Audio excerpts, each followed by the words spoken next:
Diet college Mirzabad टोड़ापुर Ghazipur में online class में आप लोग का स्वागत है। मैं अखिलेश मौर्य फिर रोज की बात अभी क्या चलेगा, खराद मशीन में आज हम लोग पढ़ेंगे चूड़िया।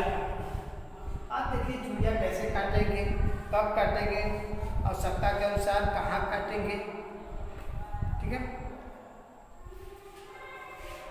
देखिए किसी बेलनाकार अथवा शंक्वाकार चाप को स्थिर गति देकर टूल को चाप के प्रति चक्कर चूड़ी की पिच की दर पर आगे बढ़ते हुए सतह पर कुंडीदार खांचा काटना ही चूड़ी काटना कहलाता है। मान लीजिए ये हमारा बेलनाकार या आयताकार बेलनाकार या शंक्वाकार है, इसी पर चूड़ी काटना है। जो हमारे टूल्स है जाप और टूल्स के बीच में क्या होना चाहिए, संपर्क होना चाहिए, तभी काटेंगे ना।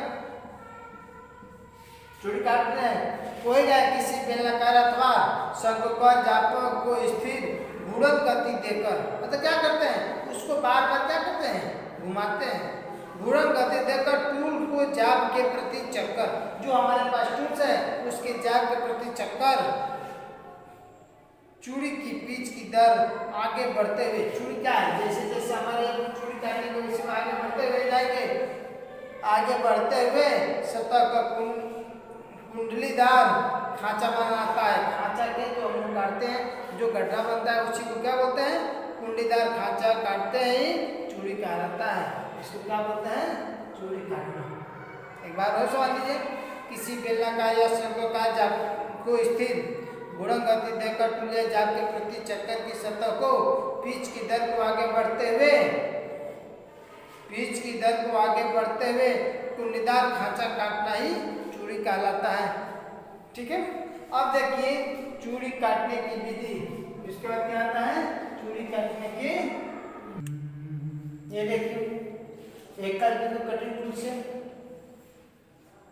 छिद्र द्वारा थ्रेड रोडिंग द्वारा निकास डाई शीट तथा अपतन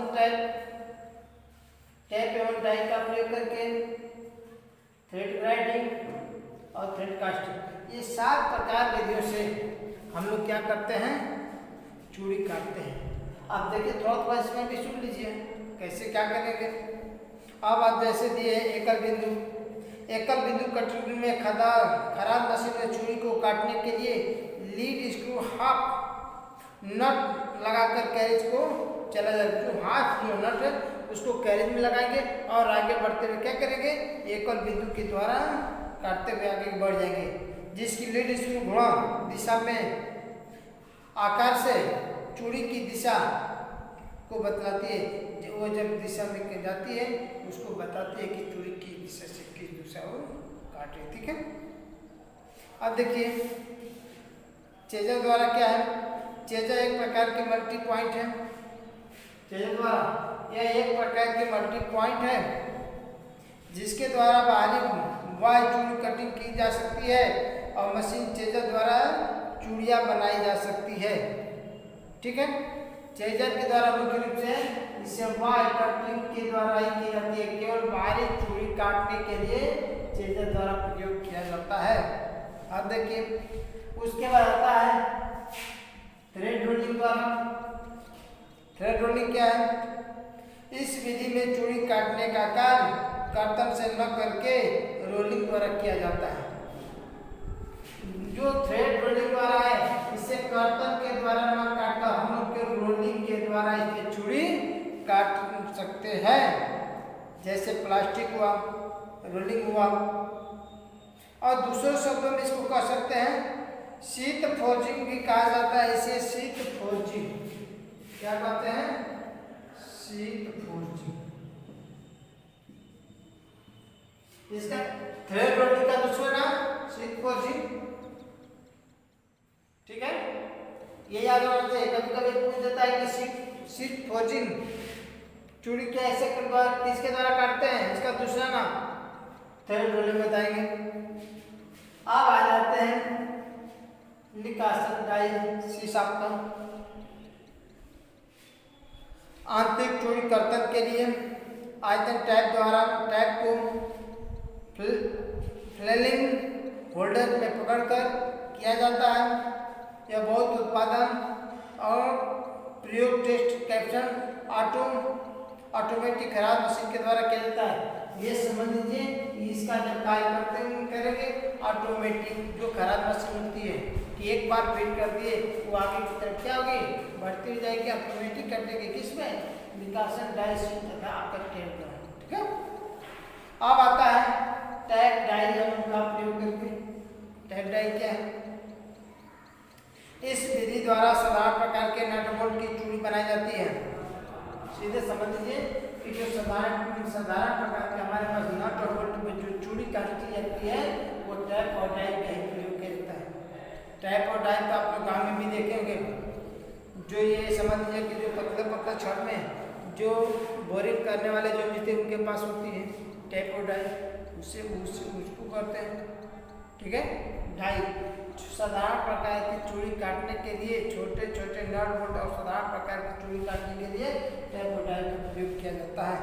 ठीक, अब देखिए थ्रेड ग्राइंडिंग क्या है? इस विधि के द्वारा चूड़ी कर्तन के लिए विशेष प्रकार की अपघर्षित मशीन का उपयोग किया जाता है। जो एक विशेष प्रकार की जो मशीन है उसका प्रयोग करके थ्रेड ग्राइंडिंग किया जा सकता है। ठीक, इस विधि द्वारा आंतरिक और बाहरी दोनों प्रकार की चूड़ियां बनाई जाती है। थ्रेड ग्राइंडिंग द्वारा सबसे मुख्य बात है आंतरिक और बाह्य क्या बोलते हैं, आंतरिक एवं बाह्य दोनों चूड़ियां क्या कही जाती है, काटी जा सकती है। किसके द्वारा? थ्रेड और ग्राइंडिंग के द्वारा। ठीक है, अब देखिए उसका आता है थ्रेड कास्टिंग क्या है? ढलाई द्वारा रुच चूड़ियाँ बनाई जाती है। ढालकर मान लीजिए कुछ ऐसे भी होते हैं चूड़ियाँ जो हम लोग सांचा में डाल लेंगे और जगह दे उसको काटेंगे नहीं, सांचा पहले से बना है उसी को डालें। जैसे मान लीजिए मूर्ति है, कुछ मूर्ति है कि जो केवल हम लोग डाल देते हैं, डाल कर तैयार कर देते हैं सेम टू सेम, उसी तरह एक चूड़ियाँ बनी होती है और लोहे को उसमें डाल देते हैं। लोहे को पिघला कर उस पात्र में डाल देंगे, डाई में डाल देंगे तो ऑटोमेटिक क्या हो जाएगी, वो सांचा बन जाएगी। वही कह रहा है ढलाई द्वारा रुच चूड़ियाँ बनाई जा सकती है। इन चूड़ियों में डाई कास्टिंग अथवा प्लास्टिक की सांचे भी बनाई जाती है। कास्ट आयरन जिसको बोलते हैं ढलवा लोहा, ठीक है, और प्लास्टिक की भी चूड़ियाँ इससे बनाई जा सकती है। ठीक है, अब देखिए इसका निम्न कारण से भी होता है, इसका एक कारण भी होता है। चूड़ी उत्पादन निम्न कारणों से किया जा सकता है। किसका? थ्रेड कास्टिंग का। देखिए उत्पादन में क्या क्या कर सकते हैं। ऑपरेटिंग कुशलता पर होती है। जो ऑपरेटर और कुशल भी हो, थोड़ा कम कारीगर भी है, वो भी इस कार्य को कर सकता है। जाग की किस्मों पर, जाग कैसी हमारी है, ठीक है। समय की बचत, इस थ्रेड में समय की बचत होती है।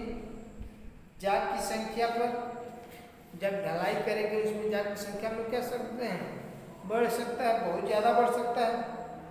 और मशीन औजार उपलब्ध पर, जैसे हमारे पास मशीन औजार उपलब्ध होंगे वैसे उसे हम क्या कर सकते हैं, कार्य कर सकते हैं। ठीक है, कार्य। अब देखिए आप लोग को फीड यंत्रावली क्या चीज़ है। खराद मशीन में टूल को ऑटोमेटिक अनुदेश एवं तिर्यक फीड प्रदान करने के लिए यंत्रावली बनाई जाती है, जिसे फीड यंत्रावली कहा जा सकता है। मशीन को ऑटोमेटिक कार्य करने के लिए हम लोग जो कार्य करते हैं, फीड कर देते हैं, यंत्रावली कर देते हैं जो ऑटोमेटिक कार्य करे। नहीं कुछ करते हैं हम लोग कि मान लीजिए कि कुछ ऐसी चीज़ होता है, जैसे कोई चावल राइस मिल है, एक जगह डालते हैं, एक जगह दूसरी जगह निकलते हैं, अपनी फीड होती है। ये नहीं है, मतलब फीड यंत्रावली क्या है, एक खराद मशीन में टूल को ऑटोमेटिक अनुदेश तिर्यक फीड प्रयोग करके एक यंत्रावली बनाई जाती है जिससे हम लोग फीड यंत्रावली कहा जाता है।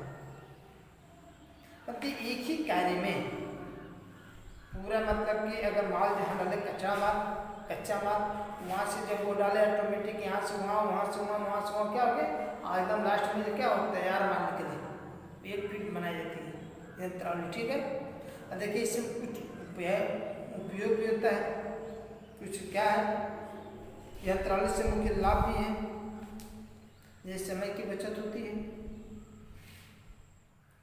फीड सप्ताह दर को समरूप प्राप्त होता है, मानव श्रम में कम लगता है, अच्छी फिनिशिंग सत्ता प्राप्त होती है।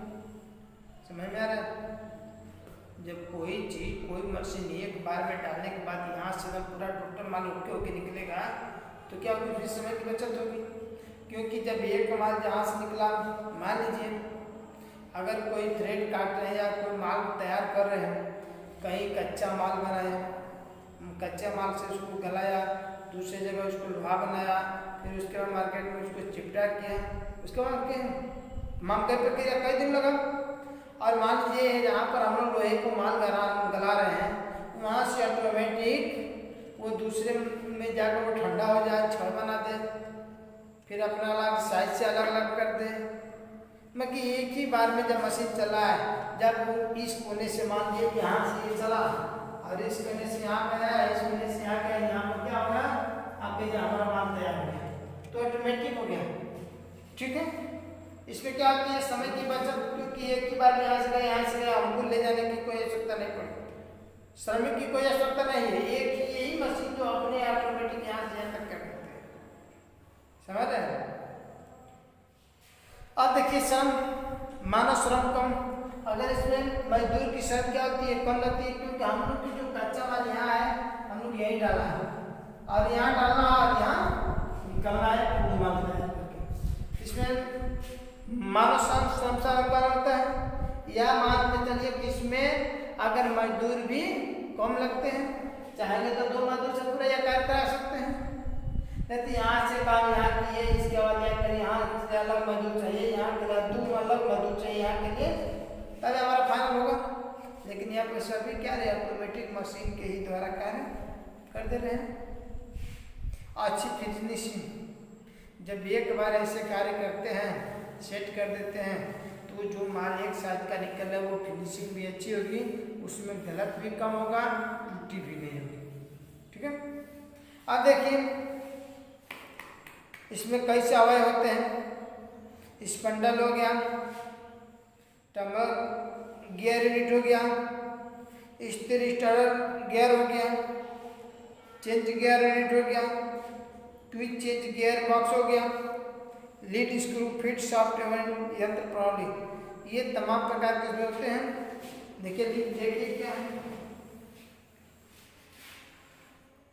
अभी आप लोग बता रहे थे स्पिंडल गियर फीड यंत्रावली में आवा है, जो पदार्थ पाए जाते हैं, spindle gear, tumbler gear unit, स्थिर stud gear, change gear unit, quick change gear box, lead screw या फीड शाफ्ट यंत्रावली, ये 4-5-6 प्रकार के होते हैं। उसमें जो यंत्र लगा होता है कि एक जगह से मान लीजिए स्पिंडल गियर से चालू हुआ, टम्बलर में गया, स्थिर में गया, चेंज में गया, क्विक में गया, लीड यंत्र गया, वो क्योंकि तैयार होगा। ठीक है, अब देखिए स्पिंडल गियर क्या है, यह मुख्य स्पिंडल के साथ घूमता है तथा हेड स्टॉक में ढलाई को बाहर की तरफ रखता है। यह मुख्य एकदम मुख्य है, मुख्य स्पिंडल के साथ ये घूमेगा और हेड स्टॉक की ढलाई के साथ ये बाहर निकलता रहता है। उसके बाद टम्बलर यूनिट, गियर यूनिट क्या है, इस यूनिट में स्पिंडल गियर को फीड गियर के में समायोजित किया जाता है, जो समान दांतों वाली ये गियर बने होते हैं। जो ये स्पिंडल होगा इसकी दांतें सब क्या होगी, एक साइज की होगी, एक बराबर भी होगी, एक दूरी पर होगी। ठीक है, स्पिंडल को ऐसी दिशा में चलाते हैं कि जिस टूल को फीड को दिशा में बदली जा सकती है, जिधर चलाएंगे उधर ही चलेगा। इसे रिवर्सिंग गियर यूनिट भी, रिवर्स गियर यूनिट भी कहते हैं। देखिए टम्बलर गियर को रिवर्स इसको चाहे उल्टा चाहेंगे उल्टा, सीधा चाहेंगे सीधा, जैसे इच्छा कार्य के अनुसार हम लोग इसको चला सकते हैं। इसको क्या बोलते हैं? Return gear changer. ठीक है, अब आता है स्थिर टर्न गियर। स्थिर स्टार्ट गियर क्या है? इस यूनिट में लगे हुए स्थिर स्टार्ट गियर का गुणन गति मुख्य स्पिंडल और टर्नर गियर के मध्य मिलती है। ये समानता मशीनों के स्पिंडल गियर के प्रति मिनट चक्कर गति हुए, प्रति मिनट मतलब 1 मिनट में कितने चक्कर गए हैं इसमें कार्य करता है।